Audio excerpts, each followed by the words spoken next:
ನಾವು ಕೂಡ ಸ್ವಾವಲಂಬಿಯಾಗಿ ಬದುಕಬೇಕು ಅಂತ ಎಲ್ರಿಗೂ ಕೂಡ ಆಸೆ ಇರುತ್ತೆ. ಆದ್ರೆ ಕೆಲವು ಮಹಿಳೆಯರಿಗೆ ಮನೆಯಲ್ಲಿ ಸಪೋರ್ಟ್ ಸಿಗಲ್ಲ ಅಥವಾ ಹಣದ ಕೊರತೆ ಇರುತ್ತೆ.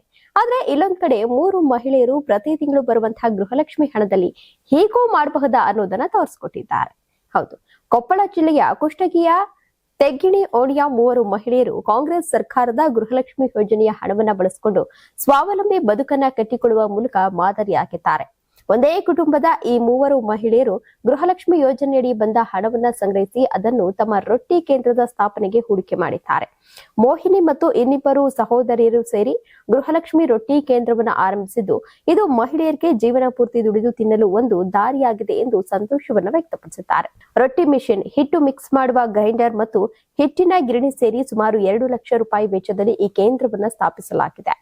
ನೀವು ಸಣ್ಣ ಆಗ್ಬೇಕಲ್ವಾ? ಅದು ಒಂದು ಉತ್ತಮ ಆಹಾರದಿಂದ ಸಣ್ಣ ಆಗ್ಬೇಕಲ್ವಾ? ಪ್ರತಿದಿನ ನಮ್ಮ ಜೀನಿ ಸ್ಲಿಮ್ ನ ಯೂಸ್ ಮಾಡಿ ಯಾವುದೇ ಸೈಡ್ ಎಫೆಕ್ಟ್ ಇಲ್ದಂಗೆ ನೀವು ಸಣ್ಣ ಆಗ್ತೀರಾ.